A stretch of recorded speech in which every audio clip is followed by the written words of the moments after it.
Chers amis, bonsoir. Nous nous souvenons tous ce que nous faisions il y a 20 ans, le 11 septembre 2001. Ce jour-là, nous apprenions que 2 avions venaient de percuter les tours jumelles du World Trade Center. Nous avions compris instantanément, chacun d'entre nous, que le monde allait basculer dans une ère nouvelle.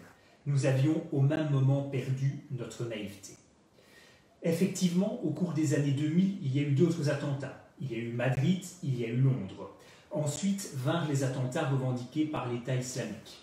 L'État islamique a revendiqué notamment les attentats à Paris, à Bruxelles. On se souvient que dans notre capitale, il y a eu de sanglants attentats. Aujourd'hui s'ouvre à Paris le procès de Salah Abdeslam et d'autres personnes qui se trouvent aujourd'hui dans le box des accusés. Évidemment, dans un état de droit, on peut se réjouir qu'il y ait un procès. Les victimes ont droit d'ailleurs à ce procès équitable. Toutefois, les attentats, tout sanglants qu'ils furent, ont d'autres causes. Et les autres causes, ce sont les politiques qui ont été menées depuis plusieurs décennies dans nos différents pays, dans nos pays européens. Évidemment, on songe ici aux politiques favorables à l'immigration de masse. Alors évidemment, on n'aime pas chez nous dire que tel ministre ou tel responsable a du sang sur les mains, mais pourtant, la responsabilité de certains responsables politiques est aujourd'hui criante. Quand on sait ce qu'est devenu Molenbeek. Molenbeek, c'était, jusqu'à il y a plusieurs décennies, une commune bruxelloise qui était tout à fait sympathique. C'était de vrais Bruxellois qui vivaient. Je parle souvent avec le sourire du Daring de Molenbeek et du club de foot qui enchante les fans de foot bruxellois. Et petit à petit, c'est devenu une commune totalement ingérable. La politique qu'a menée Philippe Mouron a eu des répercussions tragiques sur nos pays européens.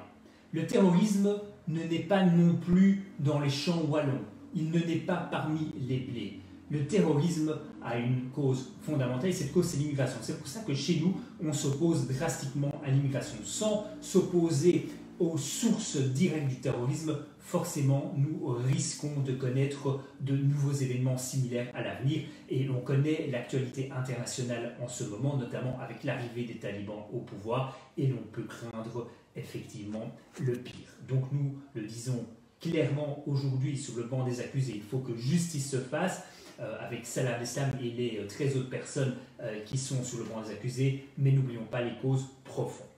Nos responsables politiques sont pourtant toujours les mêmes, ceux qui prônent une immigration de masse. On a par exemple toujours à Molenbeek aujourd'hui Catherine Moreau, qui est la fille de Philippe Mouron. Les ministres et responsables politiques belges aujourd'hui vont se rendre dans quelques jours à la conférence mondiale sur le racisme, la conférence de l'ONU. Alors évidemment, on est tout à fait opposé au racisme et on est content qu'il y ait une mobilisation contre le racisme, mais néanmoins, cette conférence contre le racisme de l'ONU, en réalité, c'est le cache-sexe de l'antisémitisme. Quand on voit les propos qui sont tenus non seulement par les pays musulmans et par les responsables d'extrême gauche, de gauche, on est en droit de se poser des questions. Un certain nombre de pays a déjà annoncé qu'ils boycotteraient l'événement. C'est le cas de la Grande-Bretagne, c'est le cas de l'Australie, c'est le cas du Canada, c'est le cas de la France, c'est le cas de l'Allemagne, mais ce n'est pas le cas de la Belgique, et nous appelons effectivement avec d'autres pays, avec d'autres partis en Belgique, notamment la NVA, à boycotter cet événement international, car en réalité c'est un événement qui va promouvoir une nouvelle fois l'antisémitisme et nous nous y opposons effectivement fermement. Mais il se trouvera sur cette problématique des migrants, de l'immigration, il se trouvera toujours des professeurs qui vous diront que c'est de notre devoir moral et que c'est bien d'accueillir toute la misère de la terre. On comprend effectivement la générosité des professeurs, mais effectivement on ne peut pas se le permettre. Et Tom van Grieken a osé le faire la semaine dernière. Alors on connaît Tom van Grieken, président du Vlaams Belang, il l'a fait avec son talent habituel, il maîtrise les réseaux sociaux, il maîtrise la communication. Sur TikTok, il a effectivement déclaré qu'il s'opposait au discours multiculturaliste que lui-même avait dû subir et que moi-même et que nombre d'entre vous, nous avons tous dû subir au cours de notre parcours scolaire. Ce discours multiculturaliste, malheureusement, est tenu par un certain nombre et parfois par une majorité de profs dans certains établissements. Alors, ça a suscité le tollé, tout le monde a réagi, tout le monde s'est opposé aux propos de Tom van Grieken, les recteurs d'université ont crié au scandale, Mark van Granst s'est élevé, s'est érigé contre les propos tenus par le président du Vlaams Belang, mais Mark Van Rans, en fait, c'est un virologue et on suppose maintenant qu'il prépare l'ère post-Covid, on suppose qu'il anticipe sa reconversion quand il n'y aura plus de Covid, il a probablement des passages dans les médias. Toute la classe politico-médiatique s'est mêlée à l'affaire, et même Ben Waits, ministre de la NVA, a osé comparer le Vlaams Belang aux talibans. Vous imaginez comment peut-on comparer un parti démocratique, qui est maintenant dans les sondages le premier parti belge, avec les talibans? C'est tout simplement scandaleux. On sait que certaines catégories socioprofessionnelles votent plus à droite et d'autres plus à gauche. On sait que les policiers, par exemple, votent plus à droite, et on a de nombreux témoignages de policiers qui nous affichent leur soutien. Mais néanmoins, dans leur mission, les policiers restent totalement neutres. Les policiers font bien leur travail et ils ne laissent pas apparaître dans leur travail quotidien, dans les interpellations qu'ils ont à faire, parfois difficiles, parfois délicates, ils ne laissent pas transparaître leurs opinions politiques et ils font bien. Ce n'est pas le rôle des policiers sur le terrain de faire de la politique, mais ce n'est pas non plus le rôle des professeurs de faire de la politique et de dispenser devant leurs élèves un discours politiquement correct. Nous nous y opposons fermement. Alors on sait que la Belgique, pardonnez-moi cette petite parenthèse historique, mais on aime ça, on aime expliquer, et je ferai bref, on sait que la Belgique s'est singularisée au cours de son histoire par les querelles scolaires. Alors, une des premières querelles scolaires, c'était au XIXe siècle, entre 1879 et 1884. À ce moment-là, le ministre Van Humbeek, nouveau ministre de l'Instruction publique, c'est un poste qui avait été nouvellement créé, a voulu redessiner les contours de l'enseignement en Belgique. Et dans la loi qu'il a proposée, c'était très clair. En fait, les écoles, une par commune, devaient dispenser un cours de morale laïque. On s'imagine évidemment que les catholiques n'étaient pas contents, ont réagi, et cela a été assez loin, puisque les évêques, y compris et surtout, se sont mobilisés pour refuser, par exemple, aux parents qui mettaient leurs enfants dans l'enseignement neutre, de recevoir les sacrements. On sait à quel point ça a pu aller loin. Il y avait une véritable période de tension, comme a pu le connaître la Belgique. Rebelote après la guerre. Alors après la guerre, c'est une période en Belgique qui était particulièrement agitée d'un point de vue politique. Il y a eu notamment la question royale, on s'en souvient, mais il y a aussi la question scolaire. La question scolaire, elle débute à peu près au début des années 1950. À ce moment-là, il s'agissait d'une question de moyens qui étaient alloués à l'enseignement libre ou à l'enseignement neutre. La loi Armel prévoyait davantage de moyens pour l'enseignement libre, au grand désarroi des autres partis. Il a suffi d'un renversement de majorité en 1954 pour que les socialistes et les libéraux finalement renversent le jeu et avancent leur pion sur l'échiquier. Il a fallu attendre 1958 pour avoir un petit peu de raison dans la vie politique et avoir le fameux pacte scolaire. Le pacte scolaire, il prévoyait dans son essence même le principe de neutralité qui est assez important. En 1993, la communauté française, par décret, a défini les contours de la neutralité. Il a un petit peu adouci le contenu du décret de 58, mais il répète malgré tout dans le décret, vous pouvez aller voir en son article 4, c'est très clair. D'après l'article 4 de ce décret, l'enseignant ne peut dispenser des propos partisans devant son éditoire. Il ne peut en aucun cas tenir des propos qui feront en sorte que l'on déduise son positionnement politique, philosophique. Donc on a bien compris que l'essence de la neutralité est importante dans l'enseignement, mais aujourd'hui la neutralité n'est plus que le cache-sexe du politiquement correct. Alors chez nous, c'est très simple. Si un jour nous arrivons au pouvoir, et on peut l'espérer, ou en tout cas si un jour on a une marge de manœuvre, on fera inscrire dans les textes une neutralité plus stricte. Il n'y a pas de raison que les professeurs, devant leur classe, devant des jeunes élèves, en fait dispensent un discours, dispensent une certaine vision de la société. Au contraire, le rôle des professeurs, c'est notamment d'éveiller les élèves au libre examen, de leur inculquer les savoirs pour que les élèves mêmes puissent à un moment établir, élaborer un propre cheminement intellectuel. Et d'ailleurs, ce qu'on demande aux élèves, c'est très simple. Ce qu'on demande aux professeurs, c'est très simple. On demande aux professeurs, en réalité, qu'ils inculquent les savoirs élémentaires, qu'ils enseignent l'histoire chronologique et non pas une histoire larmoyante. On attend d'eux qu'ils apprennent aux élèves à mémoriser. Nous, on est par exemple aussi pour l'institution d'un bac en fin de cycle afin de situer les élèves sur une échelle. Et pourtant, rien de tout ça. Et la conséquence, elle est tragique et on le voit lors des différents tests PISA notamment qui sont menés. La communauté française ou Fédération Wallonie-Bruxelles si vous préférez est systématiquement à la traîne.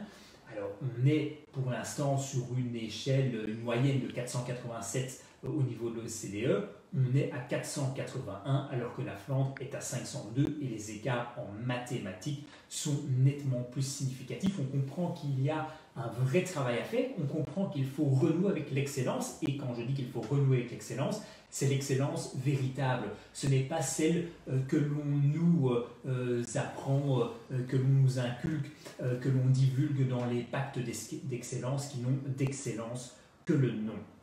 Donc on le répète, nous sommes pour la neutralité et pour l'excellence. Quand on entend encore la ministre de l'Enseignement, Caroline Désir, dire que certains élèves sont passés alors qu'ils n'avaient pas le niveau, il y a largement de quoi s'inquiéter. Alors, autre thème que l'on souhaitait aborder avec vous, c'est la fameuse marche de Sarah Schlitz. Alors Sarah Schlitz, elle est ministre à l'égalité des chances, mais aussi à l'égalité des genres. Oui, en Belgique, il existe un tel ministre. On peut évidemment se demander si l'argent ne serait pas mieux investi ailleurs. Mais il existe ce ministre, et cette ministre à l'égalité des genres, Sarah Schlitz, elle a participé à une marche en non-mixité choisie. Alors ça, c'est de la novlangue, mais je vais vous le traduire en français. Comprenez que cette marche était tout simplement interdite aux hommes.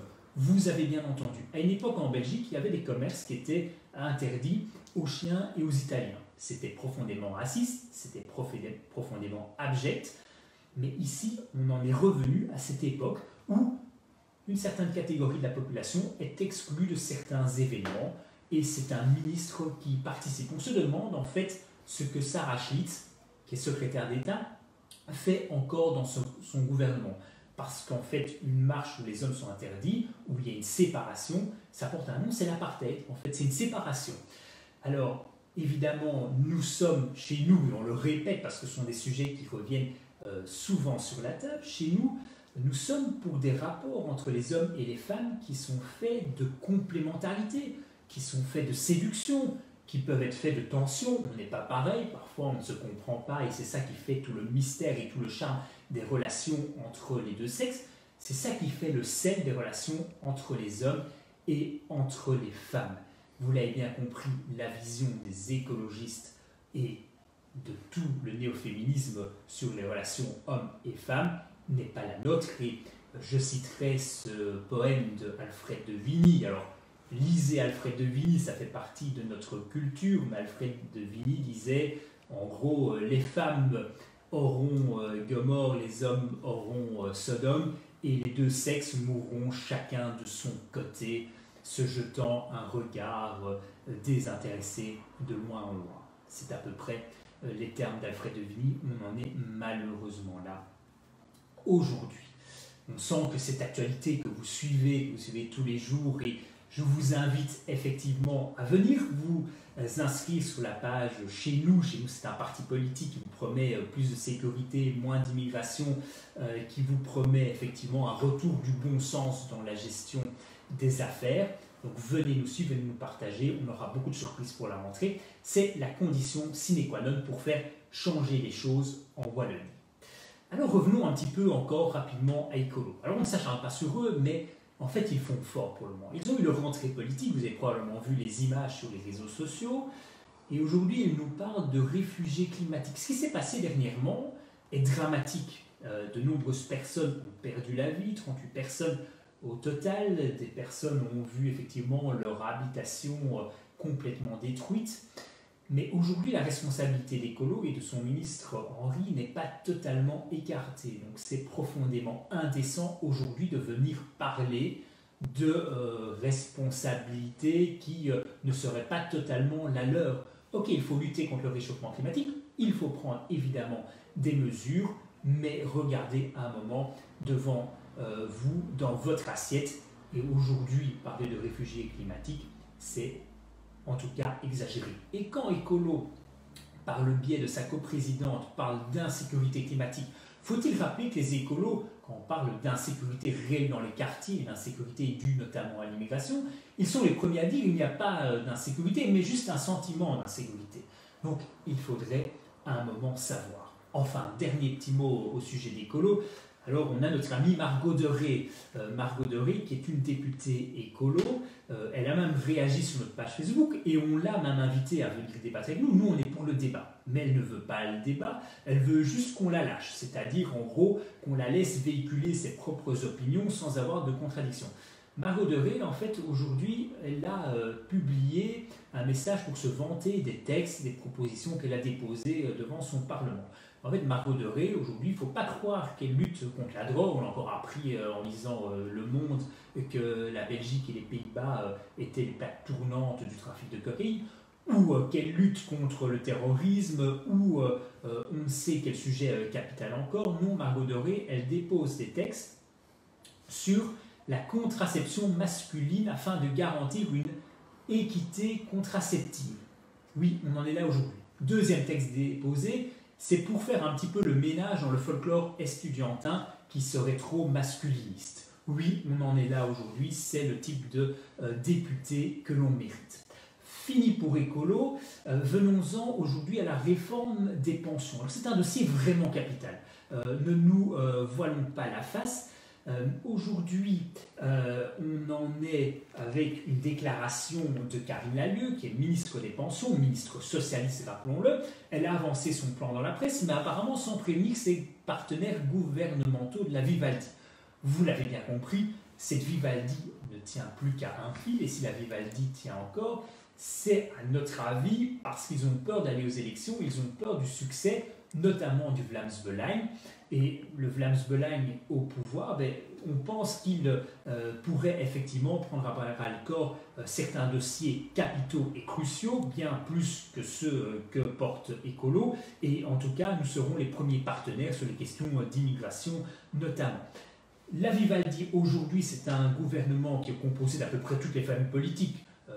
Les 4 saisons de Vivaldi, on a à la fois les socialistes, PS Voreut, on a les libéraux du MR et de l'Open VLD, on a les écologistes et on a également le CDV. Forcément, ce gouvernement ne peut pas tenir très longtemps et pourtant il s'accroche pour les raisons qu'on a évoquées. Alors sur les pensions, parce qu'on ne va pas se dédouaner, on ne va pas se défausser, nous avons un avis. Aujourd'hui, le texte qui serait déposé sur la table, il garantit une pension à partir de 60 ans si quelqu'un peut justifier de 42 ans de carrière. Alors nous, chez nous, soyons clairs. Pour nous, le travail doit être récompensé. Nous sommes contre l'assistanat de façon générale. Et nous pensons en réalité qu'une pension minimale doit être, quoi qu'il arrive, garantie. Combien de fois n'avons-nous pas entendu dans notre entourage des personnes nous dire se plaindre du montant de la pension qu'ils perçoivent? C'est tout simplement honteux dans certains cas, des personnes qui ont travaillé toute leur carrière et qui savent à peine vivre. Il faut, quoi qu'il arrive, coûte que coûte, rehausser les pensions. Et malheureusement, il faudra travailler plus longtemps, on n'a pas le choix. La durée, l'espérance de vie augmente année après année, et ça fait partie des bienfaits de notre mode de vie, c'est qu'on peut vivre plus longtemps, il faudra travailler plus longtemps. Le travail est une belle chose, il faudra travailler plus longtemps, et il faudra être récompensé si l'on travaille plus longtemps. Ça, c'est l'essence de notre combat. Voilà à peu près pour les actualités de chez nous, et on ne voudrait pas ne pas parler, parce qu'on nous aborde beaucoup là-dessus, sur le pass sanitaire à Bruxelles.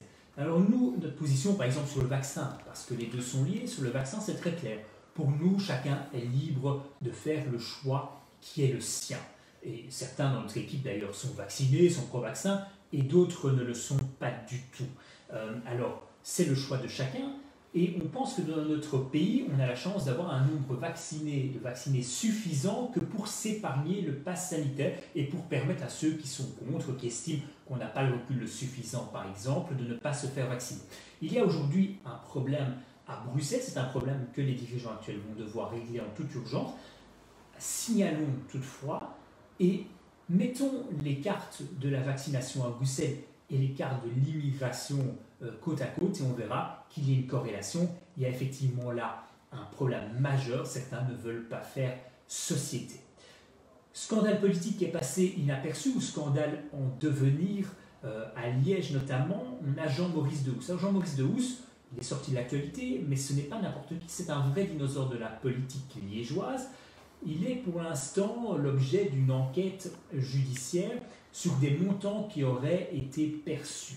Alors évidemment, qui dit affaire à Liège parle intercommunal. Là, on parle de l'intercommunal de gestion immobilière liégeoise. Jean-Maurice Dehousse aurait perçu des avantages 18 mois après la fin de son mandat. Vous imaginez, le montant incriminé pour l'instant est de 110 000 euros. Vous entendez bien, 110 000 euros, ce sont des montants qui viennent de votre poche. Et effectivement, avant de réformer les pensions, il faut aller chercher l'argent où il se trouve. Et c'est notamment en enquêtant sur les intercommunales et en ayant une gestion rigoureuse avec rigueur des intercommunales qu'on pourra déjà diminuer la facture globale. En fait, Jean-Maurice Dehousse, s'il avait dû tourner dans un film, ce serait peut-être 110 000 euros à l'IGIL, donc l'Institut, l'intercommunal de gestion de l'immobilier liégeois, donc 110 000 euros à l'IGIL. Et ce ne serait pas 100 000 $ au soleil. Alors vous avez compris la tradition, la transition, et l'on s'en voudrait de ne pas parler de Jean-Paul Belmondo qui a tourné dans ce magnifique film avec notamment Blier, Ventura. C'était le cinéma que l'on aimait. Belmondo, c'était Un singe en hiver, notamment avec Jean Gabin, film magnifique, une histoire d'amitié. Si vous voulez une définition de l'amitié ou un exemple de l'amitié, regardez ce film et lisez d'ailleurs aussi le livre de Blondin qui est un livre magnifique. Belmondo, c'est aussi justement le magnifique. Belmondo, c'est l'itinéraire d'un enfant gâté. Belmondo, c'est le cinéma que l'on aimait, bien loin du cinéma actuel, ce cinéma actuel qui est donneur de leçons. Belmondo, c'était aussi une vision de l'homme que l'on aime, l'homme aventureux, l'homme qui est gouailleur, l'homme qui savait séduire. C'est probablement aussi l'homme que les écologistes actuels et tous les néo-féministes n'aiment pas beaucoup. Nous rendons hommage aujourd'hui à Belmondo qui fut un grand acteur. On vous invite d'ailleurs à regarder à nouveau ces films. Quant à moi, je vous laisse ici. Je vous souhaite une bonne soirée. Je vous dis à 15 jours que c'est un rendez-vous que vous prenez l'habitude de regarder. Vous êtes de plus en plus nombreux. N'hésitez pas à envoyer vos commentaires. N'hésitez pas à liker, comme je l'ai dit, notre page. N'hésitez pas à partager. On vous prévoit chez nous de très nombreuses surprises pour la rentrée. Je vous promets, vous serez surpris. Je vous dis à très bientôt. Au revoir.